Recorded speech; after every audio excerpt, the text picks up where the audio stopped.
Think insurance is boring? Think again. Here at the Quoters Cast, we talk about all things related to the insurance industry. Some say insurance is the most powerful industry on the planet.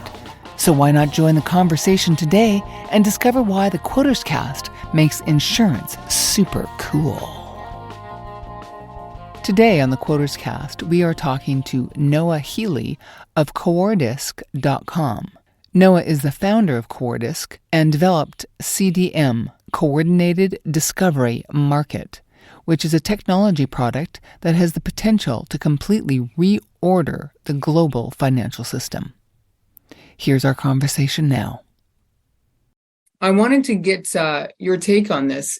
Number one, I would like you to explain in layman's terms exactly what it is that you do and how that may correlate with the insurance industry, because I know it's a little off topic, but it's so fascinating, and I think you're doing something so unusual that I want people to appreciate what you're doing. So what I do is algorithm development and basically strategic manipulation or structuring. I have a system for rebuilding the marketplace pretty much from first principles, using computer technology to allow better price signaling effectively.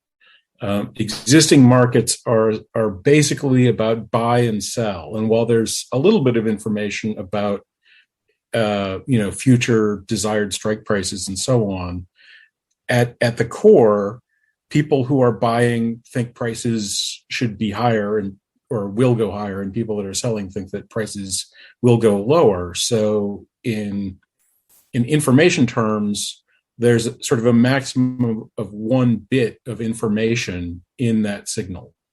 And since people aren't perfect and they make mistakes, there's actually less than 1 bit in that signal. And so since the actual information about the economy is in fact a very rich signal that has an enormous amount of information in it, that's being constructed out of these sub 1 bit pieces, there's essentially an enormous amount of processing that has to go on with the existing model. And that processing, that's effectively just noise. It would be like if you had a engine that you didn't oil and it overheated and was just frying itself through friction. Basically, that's what's going on right now. Okay. Insurance is, that was sort of what I'm doing. Just to sum that up, so it's kind of like your algorithm is sort of streamlining all that. Is that sort of? Am I okay? Yeah, that's a fair assessment. The thing that's tricky is that within the current confines of the existing market structure, people have an interest in effectively lying about what they really want, because if you can sort of fool your counterparty into taking a worse deal, then you're better off. Right. And both you and your counterparty are in that condition. So there's sort of the worst deal that you will take, and then the worst deal that they'll take, and all the room between those two deals is where negotiation can happen. Okay. So does your algorithm work in tandem with artificial intelligence? Am I on the right track there with that? Not really. So the existing AI revolution is really just based on one learning algorithm, that is the neural network learning algorithm, and a handful of techniques for training neural networks. So neural networks are a very interesting kind of programming system that can do something called programming by example. So rather than having to write a program that can say, take in things and sort them into the proper boxes by figuring out what rules exist or should exist to cause the sorting to happen. Mm-hmm. You can instead have an existing system that is sorting things into proper boxes and let the neural network watch and attempt to emulate, effectively learn how to emulate that system. Okay. Until it does. Okay. Yes, which is kind of what's happening now with cell phones and the technology, right? And how they track us. That's an aspect of it. With cell phones, like error corrections on your texts, basically, like it's learning. People don't remember the I before E except after C rule. Except it's not thinking about it like that. It's just thinking about it like, when people are spelling this word, neighbor with the I and the E in the wrong order, I'll just switch them and stuff like that. Right. Okay. But your algorithm sounds a lot more sophisticated than that, actually. Well, so what I've developed is a learning algorithm that can take on board human inputs as part of the system.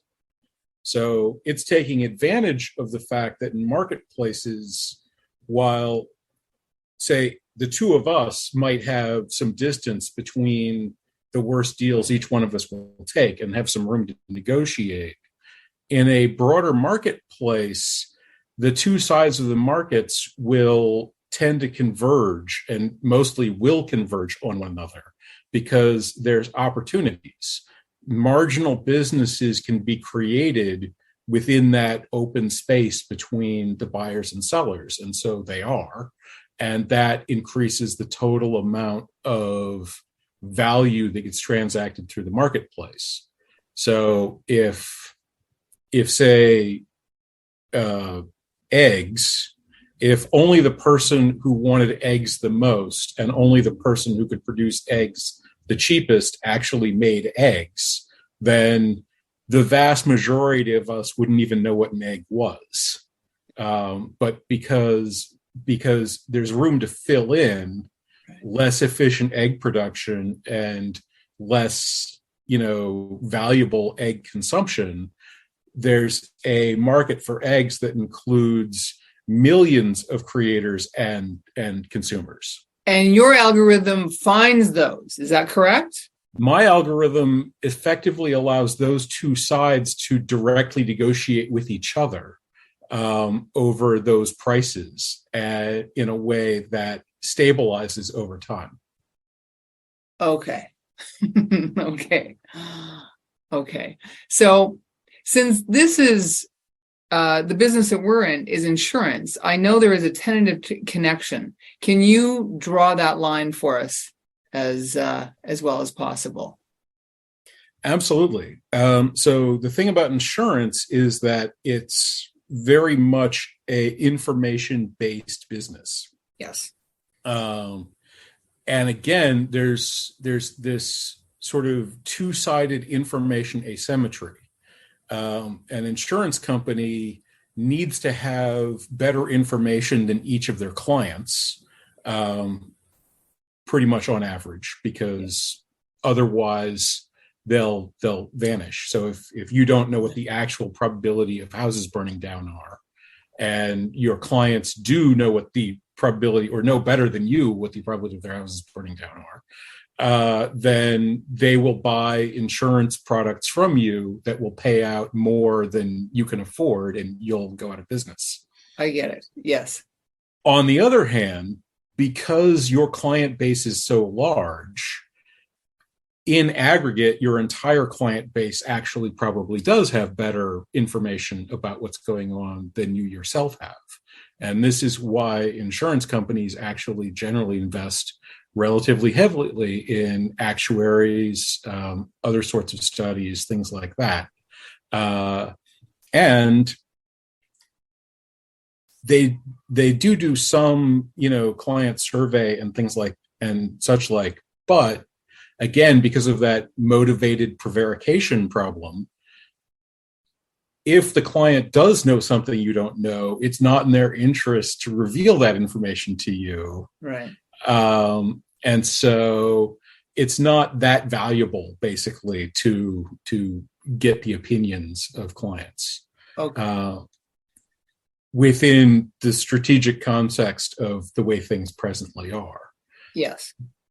But imagine a scenario where you had a data source where people could provide information into your model for pricing things, which would give them, to the degree that their information turned out to be valuable and profitable, a share of your actual profit stream, thus providing a positive incentive for them to fess up or tell you what's going on. Okay, so what would be an example of that kind of information that wouldn't necessarily be that valuable for, or would be valuable for the insurance company from the clients? Well, at the most naive level, you'd be talking about setting up a pricing model. And so with my system, that's effectively what you do. One of my insights is that prices aren't really valuable in and of themselves, because time marches on, and as time moves on, everything changes. Mm-hmm. And so one possibility would be setting up your pricing model as a change over time of what you're talking about.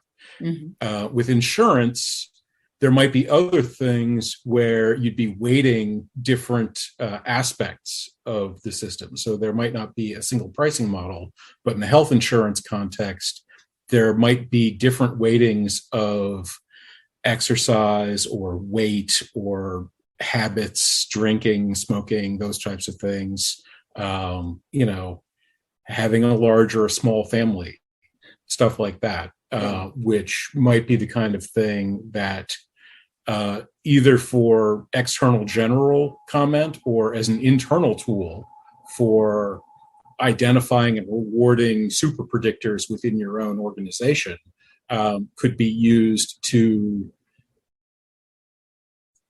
bring together multiple points of view into a coordinated view of the system, while simultaneously recognizing and rewarding people who are making disproportionately valuable contributions towards that model. Okay. All right. So to that point, I'm not exactly sure how they do it, but I do know most, especially the larger insurance companies, do have pretty expansive data collection software and procedures in collecting all that. So are insurance companies or the insurance industry, is that a potential client for you, or where you would want to pitch your algorithm? How do you see that gelling? It's certainly a possibility. I actually have my sights on slightly higher fare. Really? With Like commodity what? markets.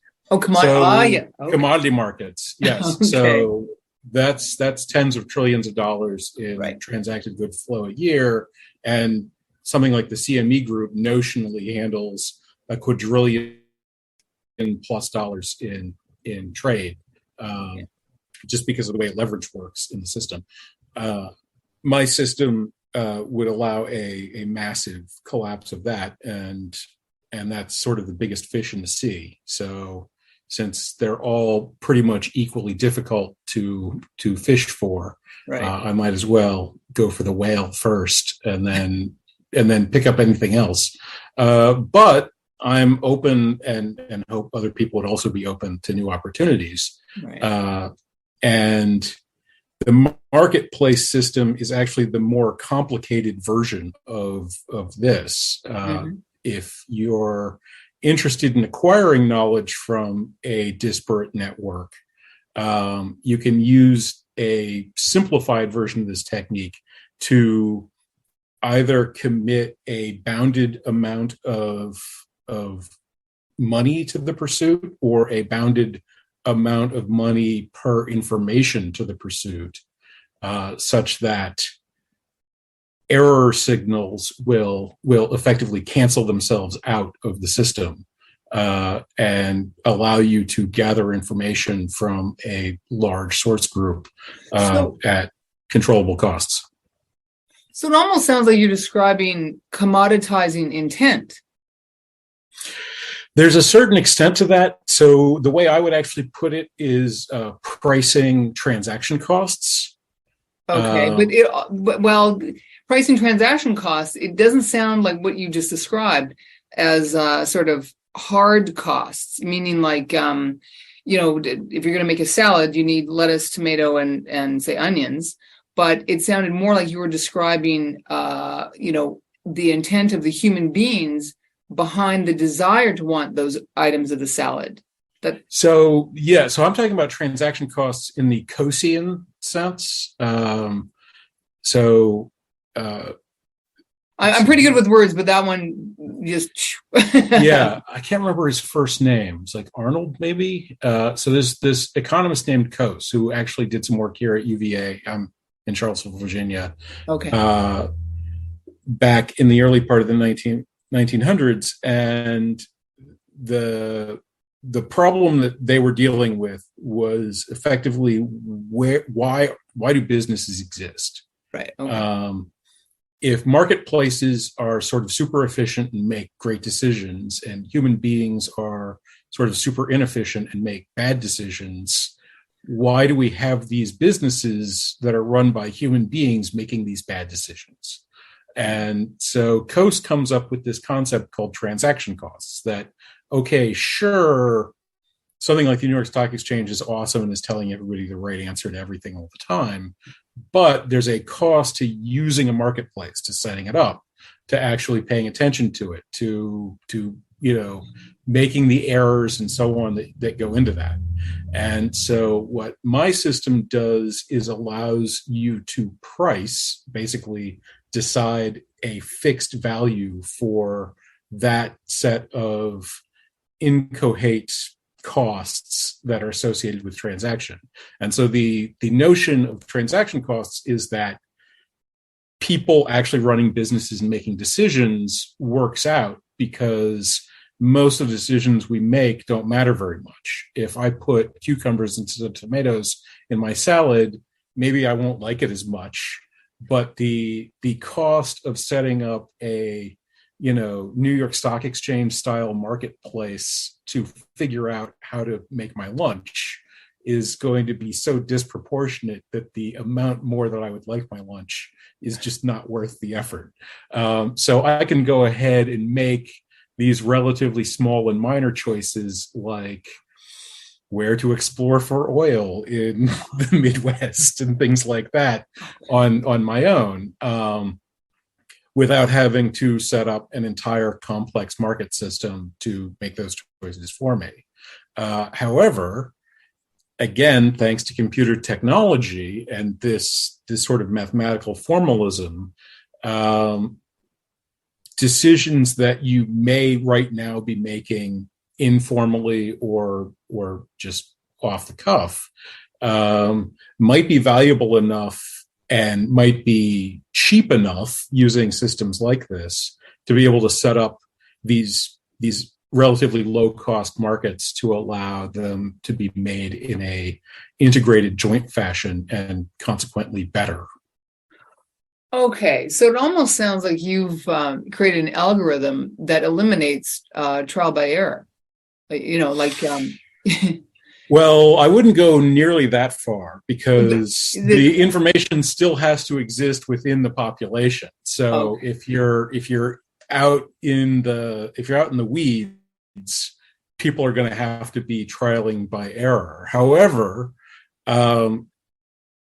if you have such a system, you might be able to set up a reward structure that could distribute the trial and error. And okay. Now I think I'm getting it. This is really complex. All right. So it's almost like I could buy, let's say I wanted to start a salad company, but I have no idea how to do that. Your algorithm could find the information on what it would take and the likelihood and the stats before I even got funded for it, to see what it would take to start it and run it. Am I? Well, and I'll caution you again. So my algorithm is a way to pay for information from the system. So it's not free. It's a way to create the incentives that will cause the desired outcomes you're looking for. Okay. So that could be information. So you might be able to set up something like this in order to learn more about how to start up a business. You might be able to learn more about how to operate your business, or learn more about, or build essentially a better business brain. It could also be a certain stopgap against succession issues. So one of the things that happens in companies that get to be more than a few people is you get this concept of bus number, where certain people are critical, and if they got hit by a bus, then the company would be in a lot of trouble. Right. If you have these kind of federated decision models, then even people who are in relatively important positions can become less critical, and the company can have some continuity out of that.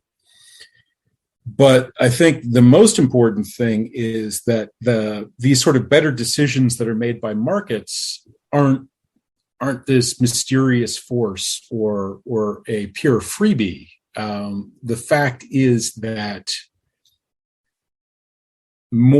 we can use systems like this, and we've been using systems like this for centuries, to combine multiple human brains into sort of super intelligences. Mm-hmm. So the things that people are talking about with AI now, about the prospect for transforming different parts or different industries, are available to us because we already have access to super intelligences.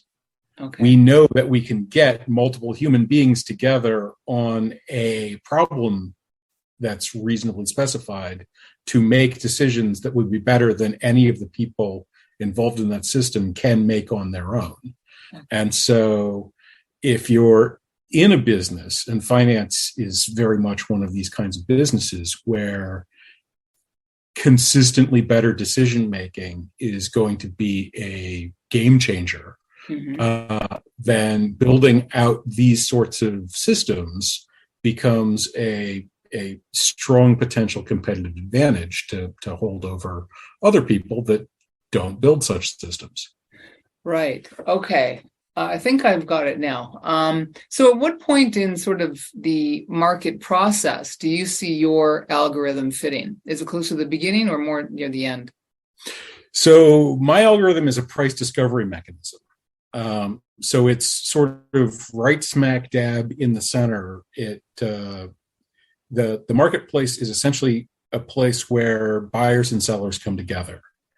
My observation is that that's an oversimplification, and that a deal not only requires the good or service or whatever and the cash, but it also requires the information, that intent you were talking about, where the two sides each have their information about how this is in their interest.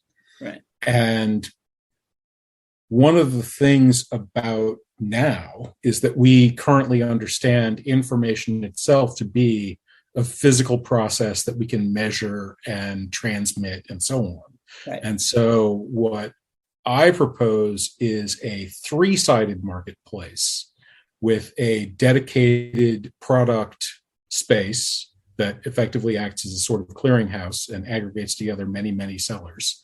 Right. A dedicated consumption space, right, which again is aggregating many, many buyers, and a third dedicated forecasting or negotiation space, which is aggregating the intents of buyers, sellers, third parties with inside information, and anybody else that happens to, feel that their opinions are worth backing up. Well, now this is getting really fascinating. So it sounds also that there could be like any good thing, there's also the potential for a downside. And so what do you see that happen in the wrong hands? How do you see it going wrong? Well, so in the one hand, there are limits on any kind of technology like this. We can't predict the future because sadly, that's not how philosophy works. Like, you can't predict the future. Mm-hmm. So this needs to have recovery mechanisms for when everybody's wrong at the same time. And this does have recovery mechanisms for that. Essentially what happens in that case is that the forecasting market adjusts its cost to buy in. So if this market goes off the rails, it becomes much less expensive to correct it than it was to push it off the rails in the first place. And the people who come in and sort of white knight and save everything get a windfall profit as a result of having pulled things back onto course.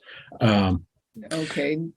However, speaking sort of to the other thing, since what this is doing is creating superintelligences, all of the downsides of superintelligences that show up in debates around AI, right, which can become quite hyperbolic, or in science fiction or even modern fiction these days, is AI and robots are becoming more and more popular. Mm-hmm.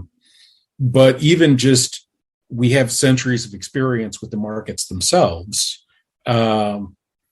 If decisions, and important decisions, are being made by a system that's more intelligent than any people, then decisions are made in ways that can't really be back-checked or understood by the people that are going into them. And so there's a bravery requirement, if you will, and a certain amount of faith that you have to trust in the mathematics and sort of play the long game, that getting better decision making means that you're not always going to agree with or understand the decisions that are made. And this shows up even among people. There are numerous games of skill and strategy which have become popular enough to be, generally televised, and so right, they have commentators, and the commentators do what they can. But if they could understand what was going on in the game, they'd be playing it. They wouldn't be telling us about it. Right.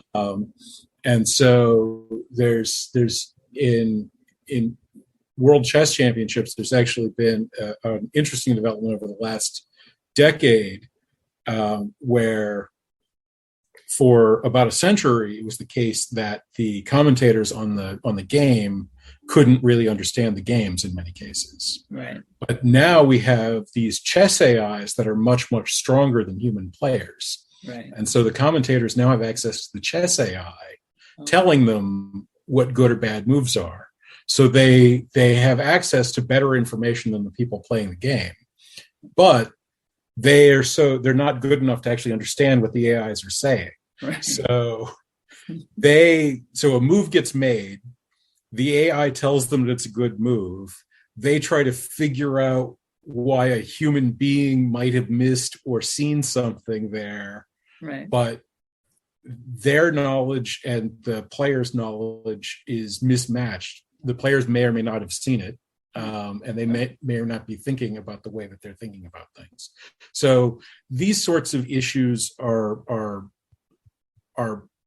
very much a part of the adoption of these kinds of technologies. All right. Okay. All right.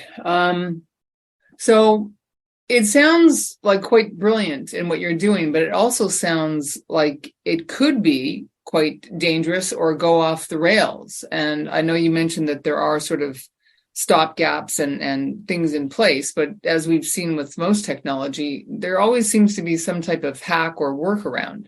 Do you see a potential there for somebody to be able to, or a group of people to get in and really corrupt it? That would be extremely difficult because at the core, it's very simple. This system is actually only about 300 lines of code. The system is actually by construction in the common interest of all parties. And another thing to bear in mind is that we aren't going from sort of people to a superintelligence. We're going from a superintelligence that we have right now, existing markets, which are breaking down because they are being forced to process more information faster than they're really capable of doing. The market algorithm is what's known as a red queen's race. Basically, the amount of work you have to do is slightly more than the amount of work there is to do. And so as we get faster and faster computers, markets are actually functioning worse and worse. And this is something that we see in the news almost every day now. Right. So what we have is a society we've built on marketplace decision-making with markets that are degrading because of the technology that we've developed. And a society that depends on good market decision making so that we can get our eggs. Right. And so the real issue is that we effectively have to transition if we want to maintain this kind of advanced society, which frankly most of our lives depend on. Wow. Okay. Well, I only have a few minutes left here, but this has been really interesting. A lot to think about. And so, just one last question, and I guess it's about the insurance industry because I do want to connect that with all the data that's collected, a lot of it biological. Do you see a way for your algorithm to sort of track or can be used for biological or physiological purposes? It definitely could be. So information is information, and this is a way to make efficient the gathering and integration of information from multiple, source inputs. Right. So that's a definite possibility. Those systems are really in their infancy, and there are other issues with things like privacy and so on, which right now the younger generation doesn't seem to care about, but that may or may not turn out to be a good decision. Right. I've pointed out on other podcasts that for the majority of human existence, most people lived in environments where they enjoyed significantly less privacy than we have today. Because if you're living in a tribal structure or a village structure, everybody knows everybody's business. Right.